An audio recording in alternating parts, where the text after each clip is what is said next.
Hello, happy Monday or whatever day in the week when you watch this video. Are you trying to learn a language? Or have the summer barbecues contributed to an excessive weight that you now need to get rid of? Or perhaps for you, September is the start of a new academic year or some exciting training program to improve skills that you need to be successful in your job. Well, all of these activities have in common that they do not just happen overnight. Instead, they require a structured plan, which in this video I will refer to as a training program, and includes a regular monitoring of progress towards a specified goal or target. And of course, apart from having such a plan, it is important to adhere to it. My name is Jimmy Lepping. I'm a psychologist and statistician with an interest in a variety of topics, including learning, assessment, and expertise. And in this video, I provide a quick tour on monitoring progress before, during, and after training.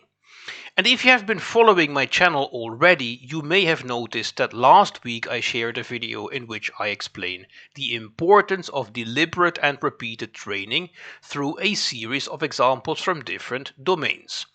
The key message of last week's video is that to achieve your goal in language learning, sales training, healthcare training, sports, which by the way could also include weight loss, it is important to keep in mind that real change tends to take time and that you need to use that time for training and for receiving and using feedback on the performance in your training.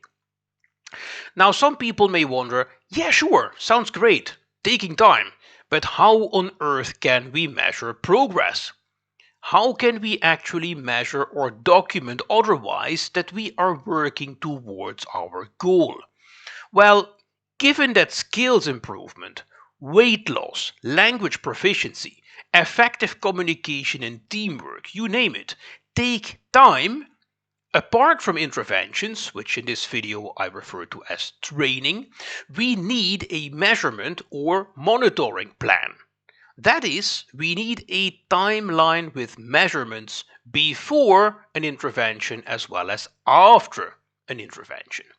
For example, suppose someone is interested in taking an intensive advanced course in Spanish language, which can be taken by people who have achieved an intermediate level already.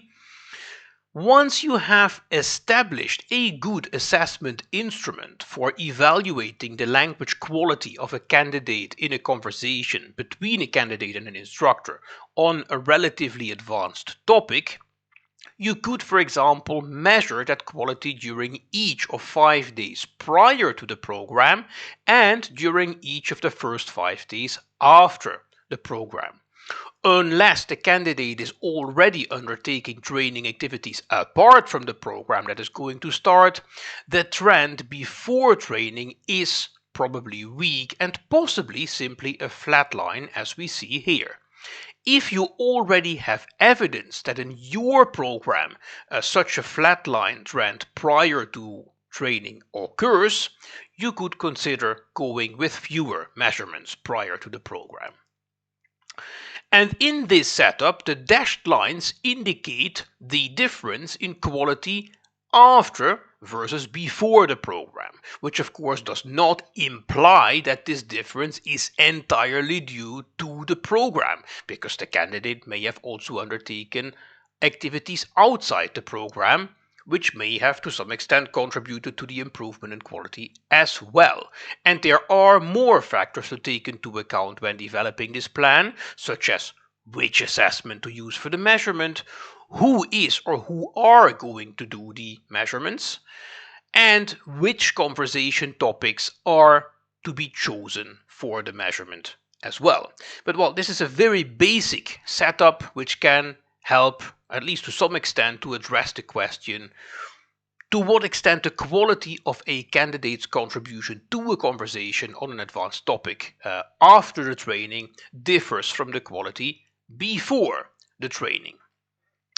Also, Although for feasibility purposes I gave an example of 5 consecutive assessment days after the training, one could also choose larger intervals after the training to see if the quality remains stable over time, increases perhaps due to more exposure and or further practice with the language, or decreases over time because it is not really used actively by the candidate.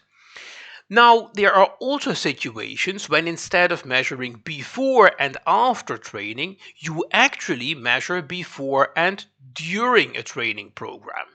For example, if a 5-week language course includes a class once a week, the 5 measurements of the previous example after the training could actually be weekly measurements throughout the program, and for a successful candidate the chart might well look like this, with again the dashed lines indicating, in this case, the difference in quality at the end of the training program and right before the program. And in some programs, one might actually be able to combine before, during, and after measurements. Now, the reason why in the beginning of the video and also in the title of the video I use the word monitoring rather than measuring is that sometimes the change we are trying to achieve is a qualitative change that is difficult to quantify. An example could be a surgeon who before a specific training program tends to choose for one type of surgery in a specific type of cases, but after the training has a stronger preference for another type of surgery in the same kind of cases.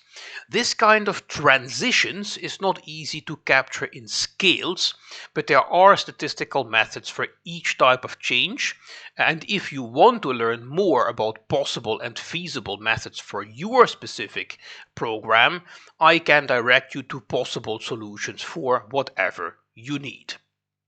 Now, let's pause for a second. Maybe you are thinking now, yeah, well, which serious company would ever use this kind of approach?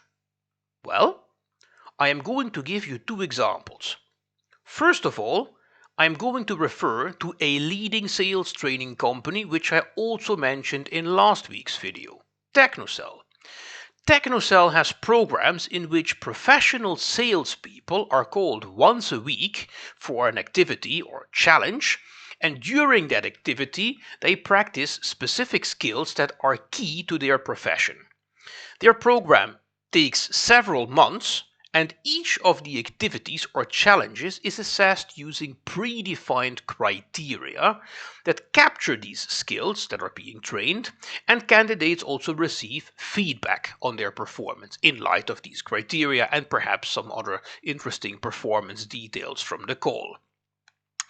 This approach helps to see how people enter the program and how they grow their skills over time, as could, for example, also be done with professional boxers who were preparing for a next match. And the second example I'm going to show you is from a sector in which I have worked in different roles for quite some years already, and that is healthcare. In a few months from now, this book is going to be published with Springer, which is one of the results of a 3-year project at the Valdecilla campus, which is a healthcare campus in the north of Spain. And this is a project that started at some point during the COVID pandemic.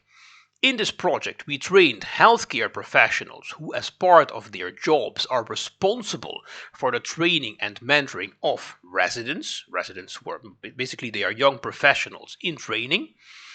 And this training and mentoring role is also referred to as preceptor, or in other countries, tutor. And in the rest of this example, I will use the term tutor. So in a period of several months, we trained these tutors in key interpersonal skills, such as showing empathy, and we monitored changes in the relations between these tutors and some of their residents over a 6-month period that was carefully spaced around the training activities, allowing for before training measurements, during training measurements, and after training measurements. And while we measured changes in the relations from the perspective of the individual tutor and simultaneously from the perspective of their residents who did not know that their tutor was undergoing training in this area. And guess what? We observed significant changes both among tutors and among residents. In other words, our training does not seem to have contributed only to a positive change among tutors, but in their surroundings as well. And in that same project, we subsequently also trained new residents in the same kind of skills, but in the context of communicating with colleagues and patients. And what did we find? Well, we have evidence of positive effects among patients who could not know that or when these residents were undergoing training. So again, while we were training one type of actor in the healthcare system, that immediate impact of our program with time also became visible among other people in the system who never received the training but who were in contact with the people trained.